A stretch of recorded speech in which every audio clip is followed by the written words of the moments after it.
जय हिंद everyone. So welcome back to awakening classes. तो जैसा कि हम फाइनेंस अकाउंट असिस्टेंट की प्रिपरेशन कर रहे थे, अपने लास्ट लेक्चर में हमने जनरल इकोनॉमिक्स के पीवाईक्यूज को डिस्कस किया था और देखा था, कंसेप्ट को रिवाइज किया था और देखा था कहां कहां से हम पढ़ सकते हैं। आज हम स्टैटिस्टिक्स को देखेंगे क्योंकि स्टैटिस्टिक्स की बहुत से बच्चों की डिमांड आई थी कि सर स्टैट्स के क्वेश्चन बताओ, कैसे करना है, कहां से पढ़ना है, दिस दैट।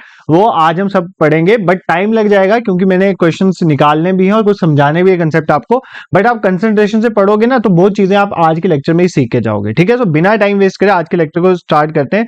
ऑल मैंने कल भी जनरल साइंस का लेक्चर रिकॉर्ड किया था पीवाईक्यूज का, बट वो ऑडियो रिकॉर्ड नहीं हो पाई, किस वजह से, वो मैं कल रिकॉर्ड करके आपको डाल दूंगा। ठीक है, सो अब से क्लासेस रेगुलरली चल रही है तो आपको टेंशन लेने की जरूरत नहीं है। The very first question of this paper is, क्या पहले क्वेश्चन में कहता है secondary data is primary source from. Secondary data का प्राइमरी सोर्स क्या है? ठीक है, original research studies, publicly available databases, personal interviews या लेबोरेटरी एक्सपेरिमेंट। हमें बताना है सेकेंडरी डेटा कौन सा है, इनमें से कौन सा बताना है सेकेंडरी डेटा। देखो थोड़ा सा टाइम ले लेते हैं, मैंने यहाँ पर पेज इसलिए रखे हुए हैं, हम थोड़ा सा डिस्कस करें। देखो जो भी हमारा डेटा होता है ना, डेटा को हमने बेसिकली सोर्स ऑफ डेटा को कैटेगराइज किया है दो पार्ट्स में।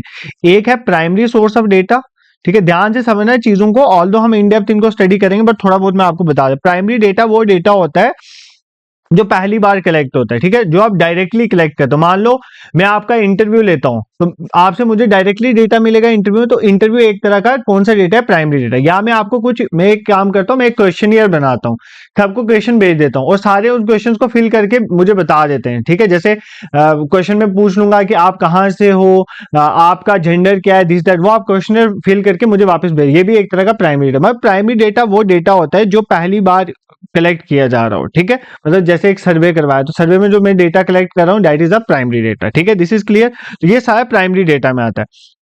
अब प्राइमरी डेटा को कैसे कैसे कलेक्ट कर सकते हो? जैसे सर्वे करवा के, एक्सपेरिमेंट करवा के, या जो लैब में एग्जाम में क्वेश्चन पूछते हैं, लेबोरेटरी में जो डेटा प्रोड्यूस होता है वो भी एक तरह का प्राइमरी डेटा है। क्योंकि लेबोरेटरी में आप क्या कर रहे हो, लेबोरेटरी में आप एक्सपेरिमेंट कर रहे हो तो एक्सपेरिमेंट जो डेटा प्रोड्यूस होगा वो भी प्राइमरी डेटा। मतलब जो भी डेटा फर्स्ट टाइम प्रोड्यूस होगा, जो आप डायरेक्टली ले रहे हो, that is known as primary data. ये आपको याद रखना है। ठीक है, और आपको ना एग्जाम में बहुत बार इसके रिलेटेड कहां कहां से क्वेश्चन आते हैं, जैसे कि यहां से क्वेश्चन आते हैं, बहुत सारे मेथड्स हैं प्राइमरी डेटा को कलेक्ट करने के। वो कौन कौन से मेथड हैं उनमें आ जाते हैं, जैसे डायरेक्ट मेथड। ठीक है, डायरेक्ट मेथड, एग्जाम में डायरेक्ट क्वेश्चन यहां से आता है, डायरेक्ट मेथड। फिर कुछ इनडायरेक्ट मेथड है, ठीक है, इनडायरेक्ट मेथड है।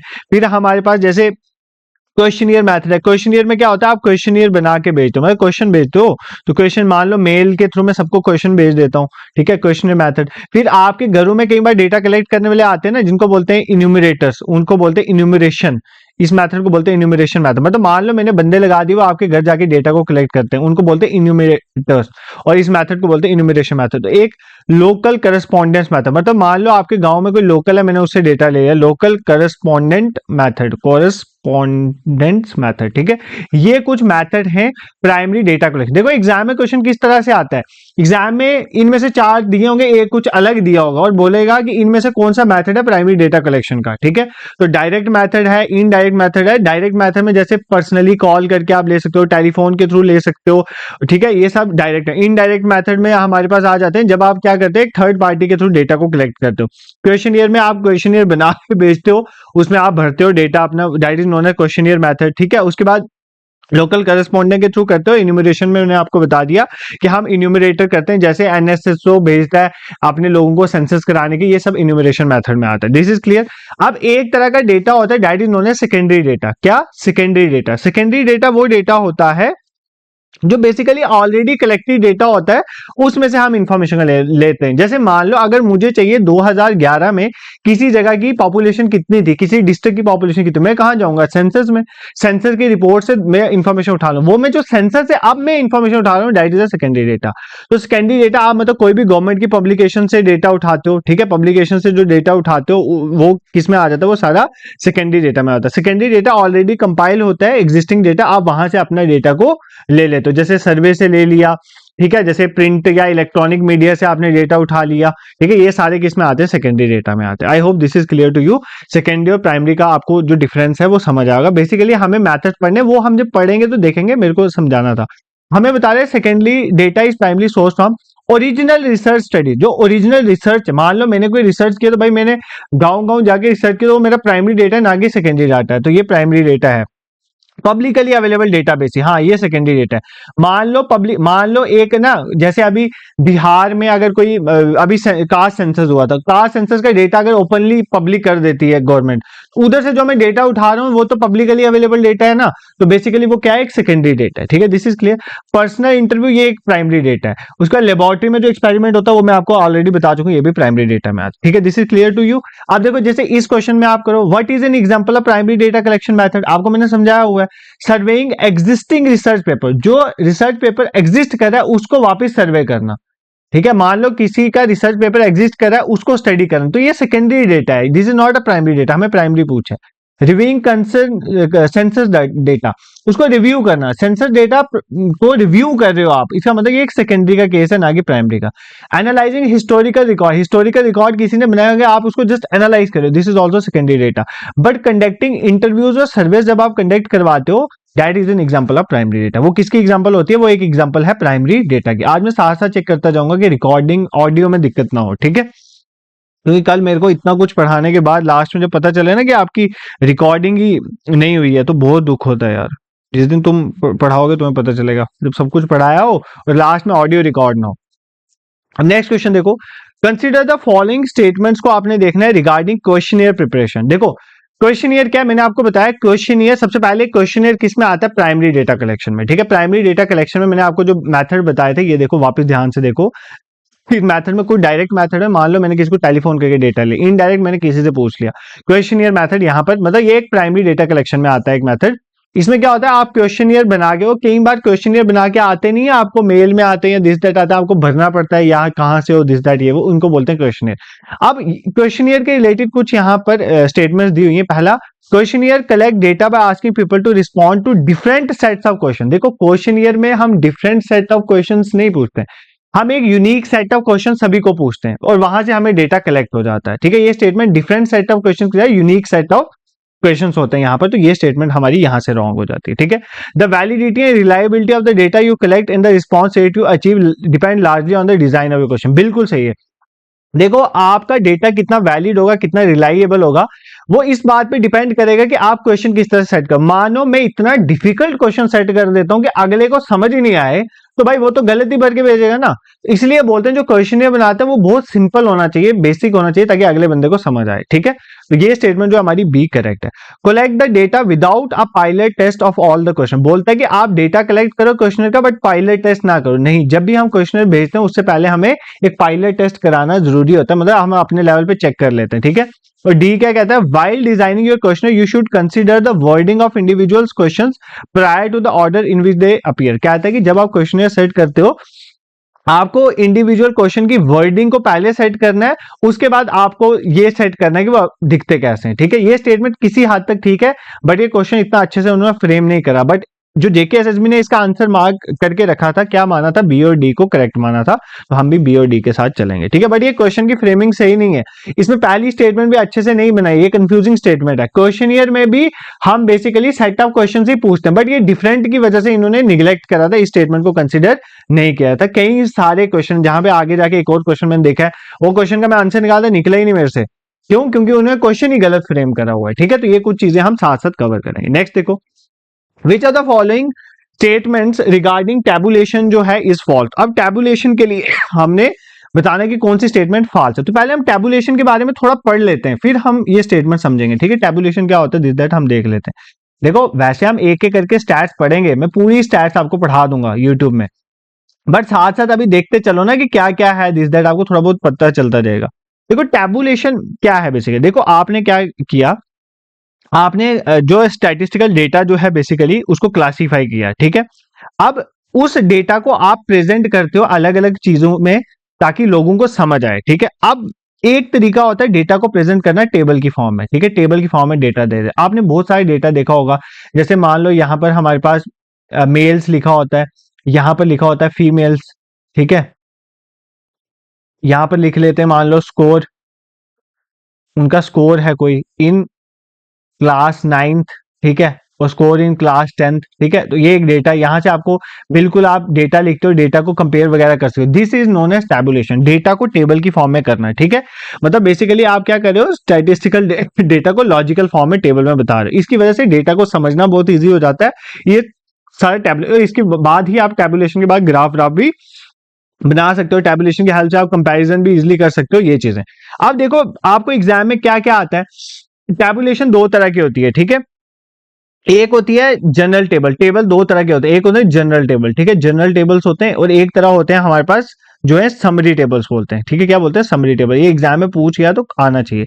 एक होते हैं जनरल टेबल्स, ठीक है, जिसमें सारी इंफॉर्मेशन हर तरह की रहती है, ठीक है। एक मतलब सब्जेक्ट या थीम की हर तरह की इंफॉर्मेशन जनरल टेबल में रहती है। और समरी टेबल जो होते हैं उनका कोई स्पेसिफिक पर्पस होता है, ठीक है। मतलब मान लो इस जनरल टेबल में से कोई एक स्पेसिफिक पोर्शन को आपको दिखाना, तो आप समरी टेबल में दिखाओगे, ठीक है। समरी जस्ट मान लो किसी चीज का जिस्ट देना, तो मतलब ये आपको थोड़ा याद रखना कि टेबल्स जो है वो जनरल टेबल भी होते हैं, समरी टेबल भी होते हैं। बाद में हम जब पढ़ेंगे वो एग्जाम में हम कर लेंगे, ठीक है। बट एग्जाम में जो जहां से क्वेश्चन आता है ना, वो पोर्शन है टेबल का फॉर्मेट, ठीक है। Typical format of a table, table का फॉर्मेट। टेबल में सबसे पहले कोई भी टेबल होगा, सबसे पहले उसका टेबल नंबर होगा। क्या होगा, टेबल नंबर होगा, ठीक है। ये फॉर्मेट याद कर लेना। उसके बाद टाइटल होता है, क्या होता है, टाइटल ऑफ द टेबल। आपका जो टेबल है उसका टाइटल होगा, टाइटल ऑफ द टेबल, ये आपने याद रखना है, ठीक है। क्या सबसे पहले क्या होता है, सबसे पहले टेबल नंबर होता है, फिर टाइटल ऑफ द टेबल होता है। फिर उसके बाद ध्यान से सुनना, उसके बाद मान लो यहां पर आपको होता है स्टब, ठीक है।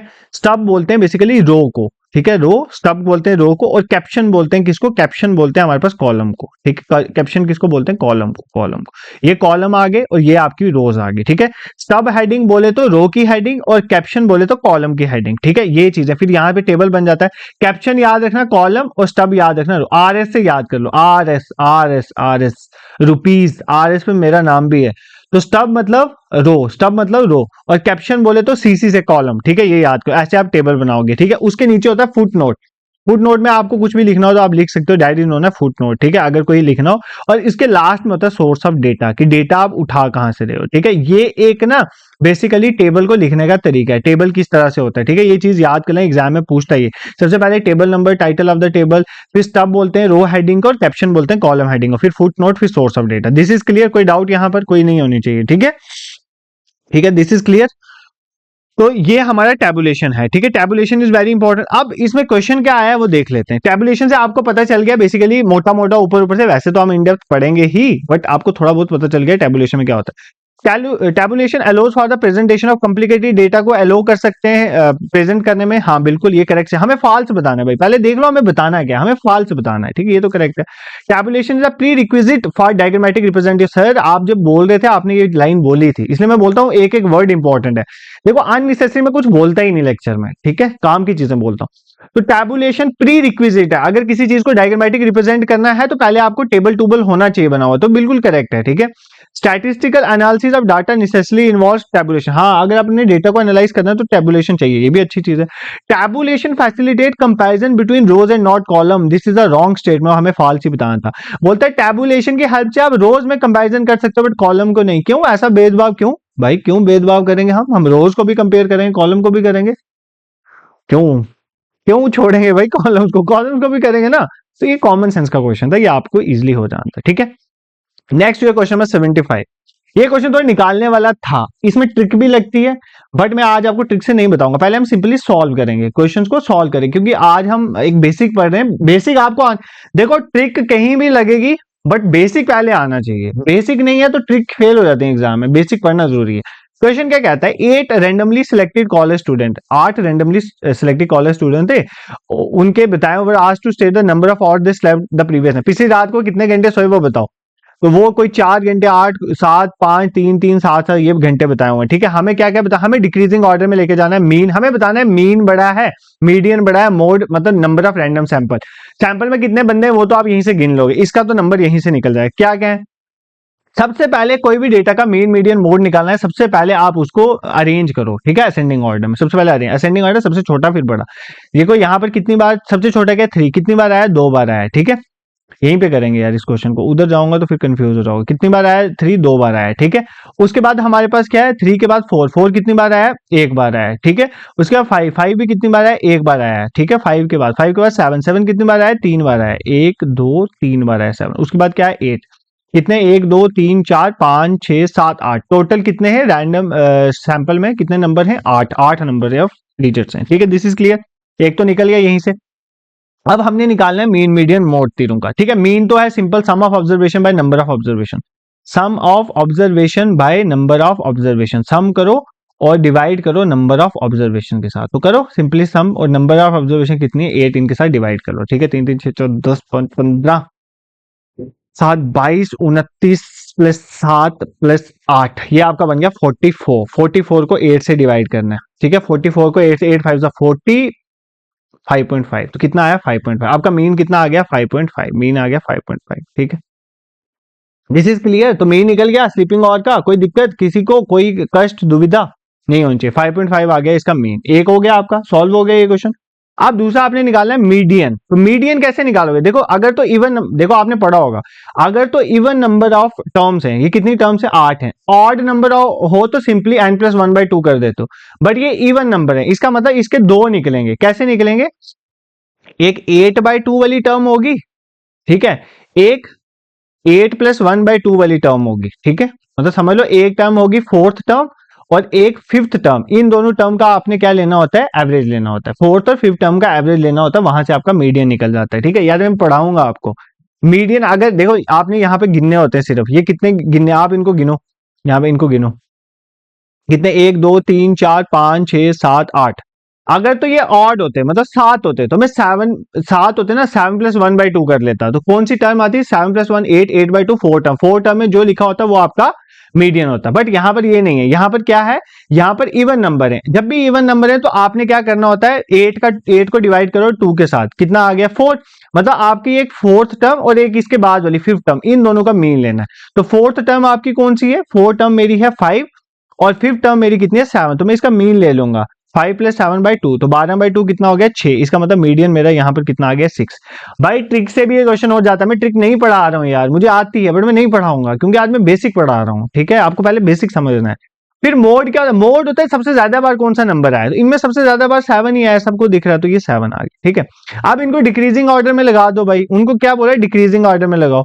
डिक्रीजिंग ऑर्डर में लगा दो, ठीक है। डिक्रीजिंग ऑर्डर में लगाओगे तो आपका आंसर निकल जाएगा। तो ये खुद ही डिक्रीजिंग ऑर्डर में, ये देखो डिक्रीजिंग ऑर्डर, पहले डी है, फिर सी है, फिर बी है, फिर ए है, फिर पहले डी है, फिर सी है, फिर बी है, फिर ए है। तो option C is the correct answer, ठीक है। ये क्वेश्चन डिफिकल्ट नहीं था यार। इस क्वेश्चन को मैं ट्रिक से भी करवा सकता हूँ बट मैं नहीं करवाऊंगा आज, क्योंकि पहले आपको बेसिक पढ़ना है, ठीक है। This is clear. कोई डाउट यहाँ पर?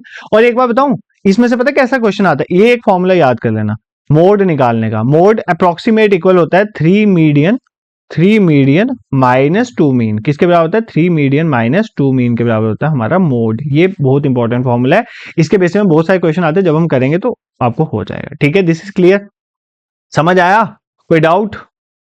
सर बहुत से डाउट्स हैं सर। डाउट्स कैसे क्लियर होंगे? डाउट्स इस तरह से क्लियर होंगे जब हम आपको ये खुद पढ़ाएंगे, फिर आपके सारे डाउट्स क्लियर। स्टैट्स का एक एक टॉपिक करके, एक एक लेक्चर में एक एक टॉपिक, उसको कंसेप्ट समझ के एमसीक्यूज करके निपटा देंगे, टेंशन मत लेना। इकोनॉमिक्स की वीडियो डालिए, वो भी साथ साथ देख लेना यार। और देखो मैं आपको देख रहा हूँ, आपका सिस्टम नहीं है सही। 6000 बच्चे पहले दिन देख रहे थे, आज से 3 दिन पहले, 3-4 दिन पहले, जब मैं आपका एनालिसिस पढ़ा रहा था। फिर इकोनॉमिक्स में मुझे लगता है 2500 तक रह गए, शायद 22-2500। अब ये कम होती जा रही है फिगर, और फिगर कम होती रहेगी तो मेरा भी सिस्टम खराब हो जाएगा। और मैंने एक बार बीच में ब्रेक लगा दी पढ़ाते पढ़ाते, फिर नहीं मैं स्टार्ट कर पाता। देख लेना चैनल पे, कई बार 3 महीने का वीडियो नहीं आती है, ठीक है। तो आप कंसिस्टेंसी मेंटेन रखो, मेरी भी मेंटेन रहेगी। अब यहाँ पे प्रोबेबिलिटीज के क्वेश्चन है, ठीक है। अब देखो यार, प्रोबेबिलिटी का आपने एक सिंपल, इसमें क्वेश्चन कोई भी करना हो तो प्रोबेबिलिटी में आपको एक चीज पता होनी चाहिए। किसी भी इवेंट के हैपनिंग की प्रोबेबिलिटी, किसी भी इवेंट के होने की प्रोबेबिलिटी, ठीक है, उसकी प्रोबेबिलिटी होने की 0 और 1 के बीच में लाई करती है। किसके बीच में लाई करती है? 0 और 1 के बीच में लाई करती है, ठीक है। 0 और, क्या कर रहा हूं यार, 0 और 1 के बीच में लाई करते हैं। मतलब कोई भी इवेंट होगा या नहीं होगा, उसकी होने की प्रोबेबिलिटी 0 और 1 के बीच में लाई करती है। मान लो किसी की प्रोबेबिलिटी 0 है किसी इवेंट की, इसका मतलब होता है वो इम्पॉसिबल है, वो हो ही नहीं सकता, वो हो ही नहीं सकता। ऐसे इवेंट को हम बोलते हैं इम्पॉसिबल है। जिसकी प्रोबेबिलिटी 0 आ जाए वो होता है इम्पॉसिबल है, और जिसकी प्रोबेबिलिटी 1 आ जाए तो वो होता है श्योर इवेंट। क्या होता है श्योर, मतलब सर्टन, जिसकी प्रोबेबिलिटी 1 आई, मतलब ऐसा ही होगा, ठीक है, श्योर। बाकी प्रोबेबिलिटी इन दोनों के बीच में रहती है, किसी की 0.1 होगी, 1 2 होगी, मतलब 0.2 होगी, मतलब 0 और 1 के बीच में आएगी। बस ये आपको याद रखना है, फिर ये क्वेश्चन निकल जाता है, ठीक है। जैसे कैसे निकालूंगा मैं, probabilities can never add up to more than 1। Probabilities जो है वो एक से ऊपर नहीं जा सकती अगर हम उनको ऐड करें। बिल्कुल प्रोबेबिलिटी का मैक्सिमम सम 1 ही होता है, प्रोबेबिलिटीज जितनी भी होती है वो 0 और 1 के बीच में लाई करती हैं, तो प्रोबेबिलिटी इससे ऊपर नहीं जा सकती। ये स्टेटमेंट करेक्ट है, ठीक है, तो आपकी पी स्टेटमेंट करेक्ट है, ठीक है।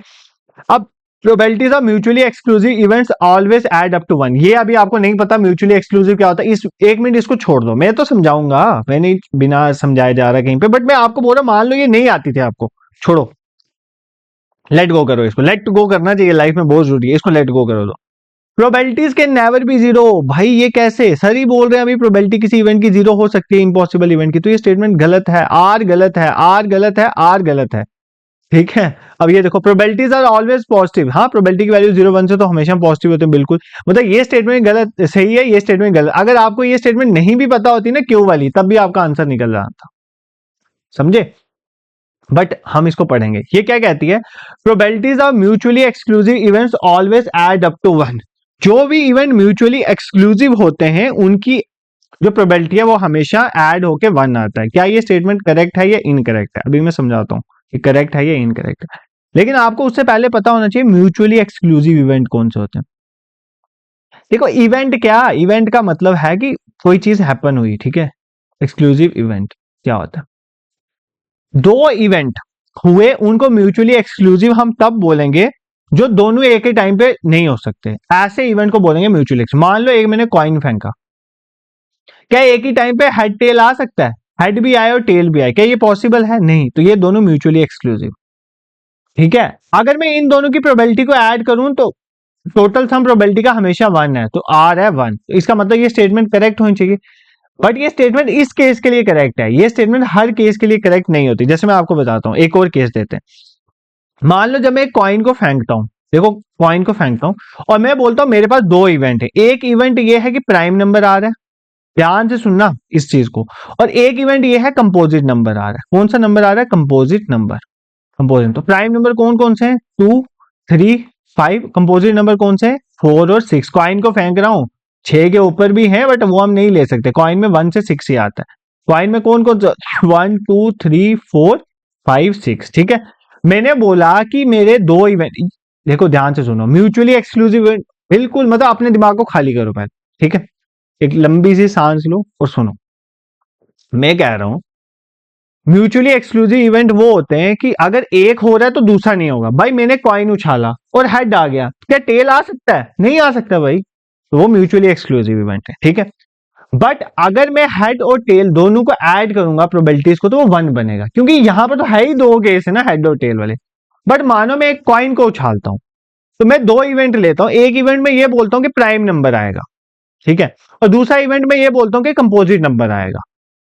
अब जिस इवेंट में प्राइम नंबर आ रहे हैं और जिस इवेंट में कंपोजिट, क्या दोनों सेम आ रहे हैं, नहीं। अगर प्राइम नंबर आ रहा है तो 2 3 5 में से आएगा और कंपोजिट आ रहा है तो 4 6 में से, मतलब ये भी म्यूचुअली एक्सक्लूसिव है, ठीक है, म्यूचुअल, क्योंकि इन दोनों में कोई कॉमन नहीं है। जब कोई कॉमन ना हो उन इवेंट को बोलते हैं म्यूचुअली एक्सक्लूसिव, कोई कॉमन नहीं। बट क्या इनकी प्रोबेबिलिटीज का सम 1 है, नहीं है। प्रोबेबिलिटीज का सम 1 तब होता जब इसमें 1 भी होता, क्योंकि प्रोबेबिलिटीज कॉइन को उछाल के तो 6 नंबर आते हैं ना, 1 2 3 4 5 6, इसमें हमारे पास 6 ऑप्शन है, बट यहां पर तो 5 ऑप्शन कवर हो रहे हैं, 3 ये 2 3 5 4 6, 1 तो नहीं है ना, प्राइम और कंपोजिट दोनों में 1 है। इसका मतलब ये जो इवेंट है ये म्यूचुअली एक्सक्लूसिव है, बट इसकी प्रोबेबिलिटी जो है उसका टोटल सम 1 नहीं है। तो आपको यहां पर ऑप्शन में क्या दिया था, probabilities of mutually exclusive events always add up to 1। ये जो ऑलवेज लिख गया ना ये गलत हो गया, हमेशा 1 हो ये जरूरी नहीं है। कॉइन के केस में अगर मैं बोल रहा हूं तो वो 1 है, क्योंकि अगर मैं उछाल रहा हूं, हेड आ रहा है या टेल आ रहा है, दोनों की प्रोबेबिलिटीज का सम 1 है, दोनों इवेंट्स की म्यूचुअली एक्सक्लूसिव है। बट अगर एक कॉइन को फेंक रहा हूं और एक प्राइम नंबर का इवेंट ले रहा हूं, एक कंपोजिट नंबर का इवेंट ले रहा हूं, तो दोनों म्यूचुअली एक्सक्लूसिव है, बट इनकी प्रोबेबिलिटीज का सम करूंगा तो मैं 1 नहीं आ रहा, वो लेस देन 1 आ रहा। दिस इज क्लियर, कोई दिक्कत आपको नहीं होनी चाहिए। आई होप ये आपको समझ आया होगा, ठीक है। देखो यार अपनी तरफ से कोशिश में करता हूँ कि सिंपली जितना सिंप्लीफाई होकर तुम्हें समझाया जा सके। अब कई बार नहीं भी समझ आती होगी, अगर नहीं आती होगी कमेंट सेक्शन में बताना, नेक्स्ट डे लेक्चर होगा वापस बता दें, कहीं भाग नहीं रहा हूं मैं, आपको पढ़ाने के लिए बैठा हूं यहाँ पे। अब ये क्वेश्चन आया था जिसमें जेकेएसएसबी ने ब्लंडर किया था। अब मुझे नहीं पता इन्होंने क्या आंसर देके क्या किया इसका, बट ये क्वेश्चन गलत है। ठीक है, मैं आपको बता देता हूँ क्या कहाँ गलत है। इन अ क्लास ऑफ 100 स्टूडेंट, और मैंने अभी बड़ी मगज खपाई करी इस क्वेश्चन में।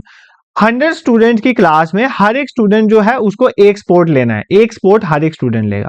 28 स्टूडेंट फुटबॉल लेते हैं, 27 लेते हैं खो खो, 33 लेते हैं वॉलीबॉल, 12 लेते हैं क्रिकेट। 12 क्या करते हैं? क्रिकेट। अब आगे बोल रहा है 23 बॉयज प्ले क्रिकेट। उधर से बोल रहा है 12 बच्चों ने क्रिकेट लिया, उधर से बोल रहा है 12 में से 23 बॉयज हैं। ये पॉसिबल है? अगर 12 बच्चे क्रिकेट ले रहे हैं तो 12 में 23 बॉयज कैसे निकाल सकते हो? ठीक है, या तो 12 बॉयज होने चाहिए, समझ गए? तो ये स्टेटमेंट यहां से गलत थी, और ये क्वेश्चन का आंसर पता नहीं उन्होंने क्या दिया, बट गलत है। बट अगर आप इसको छोड़ दो तब भी मैं आपको ये क्वेश्चन करवाने की कोशिश करता हूँ। Mean while out of a total of 40 girls 13 girls पे खो खो। हमें बेसिकली इमेज द कॉलम करना है, कितने बॉय खो खो खेल रहे हैं, दिस दैट, ये हमें करना है। ठीक है, मैं आपको सिंपली बताता हूँ।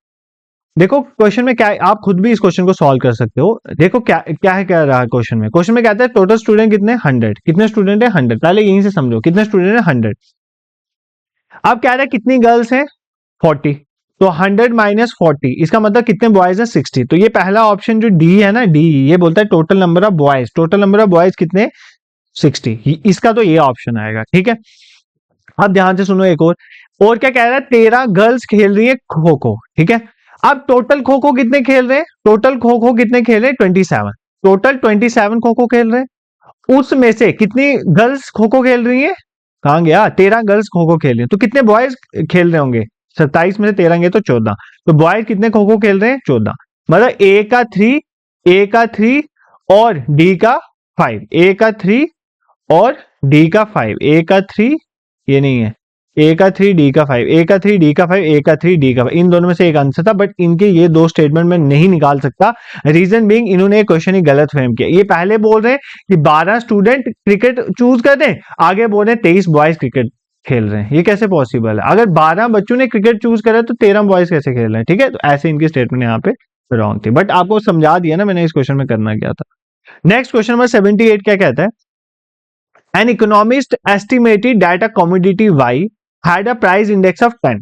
ठीक है, देखो ये बेसिकली इंडेक्स नंबर का क्वेश्चन था। इंडेक्स नंबर का क्वेश्चन में अगर एक सिंपल सा अगर आपको फॉर्मूला आता होता ये क्वेश्चन निकल जाता, बट और छोटा सा यहाँ पे दिमाग चलाना था। ठीक है, जब आप इंडेक्स नंबर अच्छे से पढ़ोगे, जब भी आप इंडेक्स नंबर का कंसेप्ट पढ़ोगे, तो बेसिकली होता क्या है, जो वैल्यू इंडेक्स नंबर होता है ना, वैल्यू इंडेक्स नंबर, ये फॉर्मूला याद रखो। वैल्यू इंडेक्स नंबर जो होता है वो होता है price index into quantity index. Quantity index, ये आपको याद रखना। बट ध्यान से सुनना, मैं जो चीज बता रहा हूं, ये फॉर्मूला लगना था, इससे क्वेश्चन निकल जाना था आराम से, कोई मुश्किल क्वेश्चन नहीं था ये। बट एक चीज याद रखो, इनमें हमें देखना होता है बेस ईयर, और बेस ईयर का क्या हिसाब है। देखो अगर बेस ईयर पहले है और जो आपका नंबर जिस पे निकाला हुआ है वो ईयर बाद में है, तो इसका मतलब करेक्ट चल रहा है। बट अगर मानो बेस ईयर बाद में है और आपने जो नंबर निकाला हुआ पहले है, तो इसका मतलब गलत है, इसको रिवर्स करना पड़ता है। सर कुछ पल्ले नहीं पड़ा, क्वेश्चन देख के पता चले। जब कुछ पल्ले नहीं पड़ा तो क्वेश्चन देखो, क्वेश्चन में क्या कह रहा है। देखो कहता है कि एक इकोनॉमिस्ट है, ध्यान से सुनना, इकोनॉमिक्स एस्टिमेट करता है, कमोडिटी की वैल्यू निकालता है कि उसका प्राइस इंडेक्स है कितना? 10। मतलब आपको प्राइस इंडेक्स की वैल्यू दी हुई है 10 फॉर ईयर 1993। कौन से साल के लिए प्राइस इंडेक्स निकाला है हमने? 1993 के लिए। और बेस ईयर क्या है? बेस ईयर 1990 है, 99। देखो तो ये ठीक है ना कि बेस ईयर 1990 था, हमने कब निकाला है? 1993 में, और प्राइस इंडेक्स है 10। ये स्टेटमेंट बिल्कुल करेक्ट है। ठीक है, इसमें कोई उल्टा नहीं होगा। बट यहां पर देखो, अब क्वांटिटी इंडेक्स है 0.5। क्वांटिटी इंडेक्स की वैल्यू कितनी दी हुई है? 0.5। व्हेन कैलकुलेटेड फॉर 1990, कौन से साल के लिए कैलकुलेट किया? 1990 के लिए। बेस ईयर क्या है? 1993। यहां पर बेस ईयर बाद वाला दिया है, ये नहीं है पॉसिबल। बेस ईयर बाद वाला नहीं हो सकता, बेस ईयर जो है वो पहले होना चाहिए था। जैसे यहां पर है, हमने कैलकुलेट किया 1993 में कि प्राइस इंडेक्स 10 है, और बेस ईयर कौन सा लिया हमने? 1990 का। पहले हम बेस मानते, उसके ऊपर ही तो हम इंडेक्स कैलकुलेट करते। तो 1990 को हमने बेस ईयर माना था, और 1993 में हमने बोला प्राइस इंडेक्स 10 आया। बट यहां पर क्या बोल रहा है कि हमने क्वांटिटी इंडेक्स 1990 का कैलकुलेट किया, बट हमने बेस ईयर 1993 बाद वाले ईयर को बेस ईयर माना। तो जब ऐसी स्टेटमेंट होती है तो उसको हमें रिवर्स करना होता है, मतलब हमें इस केस में क्वांटिटी इंडेक्स हमारा इसको रिवर्स करके निकलेगा, मतलब 1/0.5 करना पड़ेगा। क्वांटिटी इंडेक्स की वैल्यू यहाँ पे 2 होगी, ठीक है।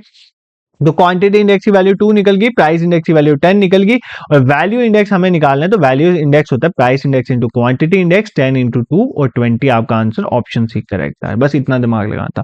बाकी जब इंडेक्स नंबर पढ़ाऊंगा तो यार सारे पास बेनिफिशियर विषय सब कर लेंगे, तब इतना दिक्कत नहीं है, ठीक है। 2 क्वेश्चन रह गए और 2 इंपॉर्टेंट कंसेप्ट है, थोड़ा ध्यान देना यहाँ पर तो हो जाएंगे ये भी कवर, ठीक है। 10 मिनट आपके और लेने, 10 भी नहीं लूंगा, 5 मिनट लूंगा। देखो अब यहाँ पर ना अच्छा वाला ऑडियो चल रहा है, देखो ऑडियो वे लाइन अच्छे चले। अब पता नहीं फिर जब मैं रिकॉर्डिंग अपलोड करूंगा या वायर में दिक्कत है, कुछ नहीं, आज ही पता चलेगा, कल तो गलत हो गया। आज भी अगर कोई ऑडियो में दिक्कत है इसका मतलब वायरिंग का इशू होगा, तो फिर मैं जब भी कहीं सिटी में जाऊंगा तो मैं रिप्लेस कर दूंगा अपने सेटअप को, ठीक है। नेक्स्ट देखो question number 79, one of the features of a census, हमें बताना है इनमें से सेंसस का क्या फीचर। देखो सेंसस के क्या क्या फीचर है, इंपॉर्टेंट आपको पता ही होने चाहिए, ठीक है।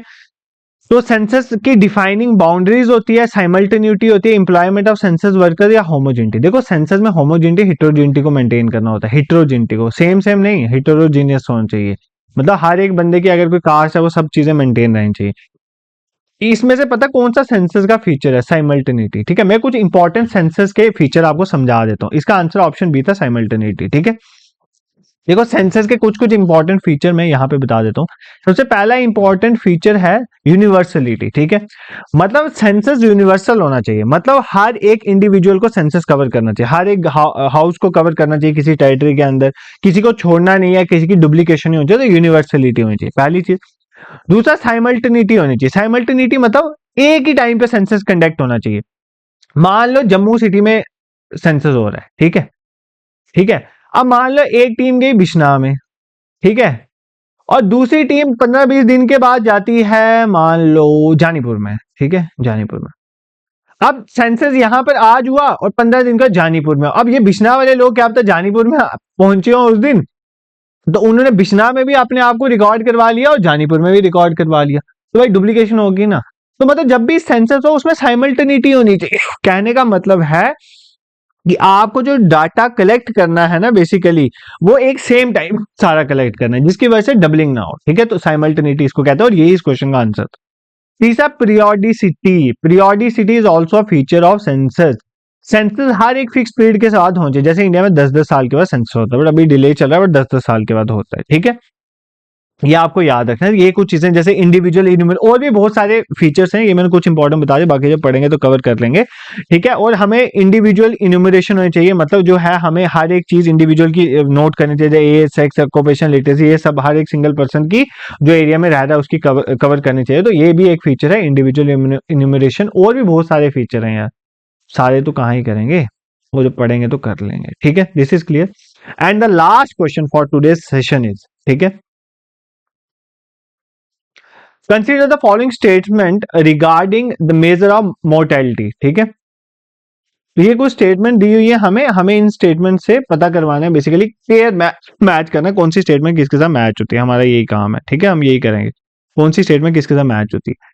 Gross reproductive rate, age specific reproductive rate, net reproduction rate, maternal mortality rate, ठीक है। सिंपली पहले मैं आपको ग्रॉस रिप्रोडक्टिव रेट और नेट रिप्रोडक्टिव रेट समझा देता हूँ, फिर सारे कवर हो जाएंगे क्वेश्चन, ठीक है। एक है आपका ग्रॉस रिप्रोडक्टिव रेट, एक है नेट रिप्रोडक्टिव रेट, ठीक है। ग्रॉस रिप्रोडक्टिव रेट कहता है कि कितने एवरेज नंबर ऑफ डॉटर, ठीक है, एक वुमेन जो है, एक वुमेन ध्यान से सुनो, अपनी रिप्रोडक्टिव लाइफ में कितनी एवरेज नंबर ऑफ डॉटर को प्रोड्यूस करती है। डॉटर की बात करते हैं, क्यों डॉटर की बात करते हैं, रीजन बीइंग क्योंकि डॉटर ही तो आगे मां बनेगी, वही तो बच्चों को बर्थ देगी। तो एवरेज नंबर ऑफ कितनी डॉटर जो है एक वुमेन अपनी रिप्रोडक्टिव एज में एवरेज नंबर ऑफ डॉटर को बर्थ देती है, that is known as GRR, ठीक है। एक होता है, ये हो गया ग्रॉस रिप्रोडक्टिव रेट, एक होता है नेट रिप्रोडक्टिव रेट। बेसिकली क्या होता है, जब हम ग्रॉस रिप्रोडक्टिव रेट को कैलकुलेट करते हैं ना, तो हम जो डेथ होती है ना वहां पर वुमेन की, वो कंसिडर नहीं करते, बट यहां पर हम बेसिकली मोर्टेलिटी को भी कंसीडर करते हैं। ये भी एवरेज नंबर ऑफ डॉटर है, ये भी एवरेज नंबर ऑफ डॉटर एक वुमन कितनी लड़कियों को जन्म देती है अपने रिप्रोडक्टिव एज में, ये भी वही है।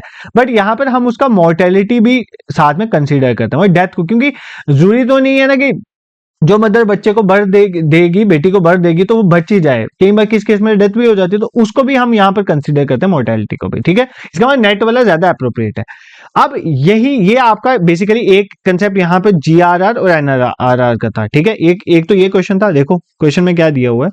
सबसे पहले समझो कि इस क्वेश्चन का आंसर क्या है। इसमें क्या बोल रहा है, ग्रॉस रिप्रोडक्टिव रेट, तो बताओ reduce the reproductive rate affected by mortality has model value between 20 से 25 is measure per 1000 live birth, measure the number of daughter over a lifetime, तो कितनी डॉटर होती है over a lifetime, that is the gross reproductive rate। दूसरा हमने net reproductive rate कहा, but हमने ये बोला कि मैंने आपको समझाया कि नेट रिप्रोडक्टिव रेट अफेक्ट होता है मोर्टेलिटी, क्योंकि इसमें हमें मोर्टेलिटी रेट्स भी डाले होते हैं कि अगर मान लो जो लेडी है वो बच्चे को जन्म देते देते उसकी डेथ होगी तो उसको भी हमने काउंट करना है, ठीक है।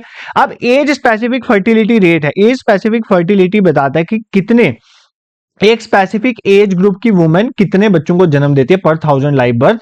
तो बेसिकली ये एज स्पेसिफिक के हिसाब से होता है, मतलब जैसे 20 से 25 साल की जो वुमेन है वो कितने बच्चों को जन्म दे रही है, फिर 25 से 30, मतलब एज का हमने स्पेसिफिक एज ग्रुप लिया होता है, ठीक है। तो इसका आंसर क्या था, बी का 3 था।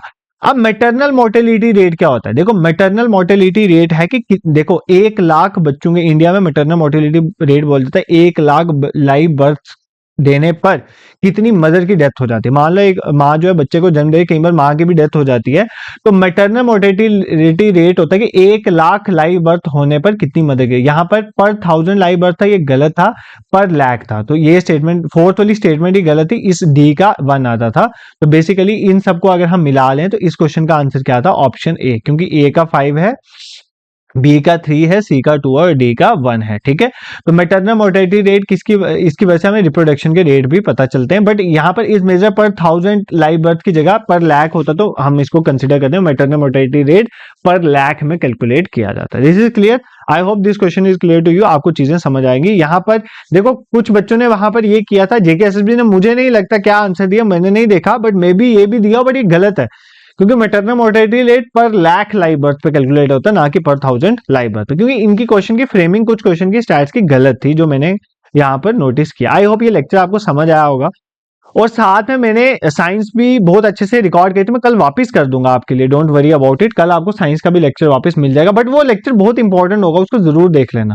और इकोनॉमिक्स वाला कवर कर, साथ साथ पढ़ते चलो यार। प्लेलिस्ट भी मैं आजकल, कल संडे है, कल मुझे ऑफ है, तो मैं प्लेलिस्ट भी बनाने की कोशिश करूंगा, आपके साथ साथ हम तैयारी करेंगे, मिलकर करेंगे। और स्टैट्स आप बोलोगे मैं पढ़ाऊंगा आपको, स्टैट से ही स्टार्ट कर दूंगा। जिस सब्जेक्ट में आपको दिक्कत है ना, जहां का कहीं से मटेरियल नहीं मिल रहा, कोई नहीं पढ़ा, मुझे बता रहे हैं, मैं पढ़ा दूंगा वहां पे, ठीक है। This is for today. और अगर आपको ये सब पसंद आ रहा है, समझ आ रहा है, तो you can support us bye subscribing YouTube channel, और अपने दोस्तों के साथ भी शेयर करो, और टेलीग्राम और व्हाट्सएप को जरूर ज्वाइन कर लो, वहां पर हमें इन्फॉर्मेशन वगैरह शेयर कर। This is for today. कोई भी डाउट, कोई भी query, write down in the comment section, और वहां पे रिस्पॉन्स भी किया कर। Thank you so much for watching.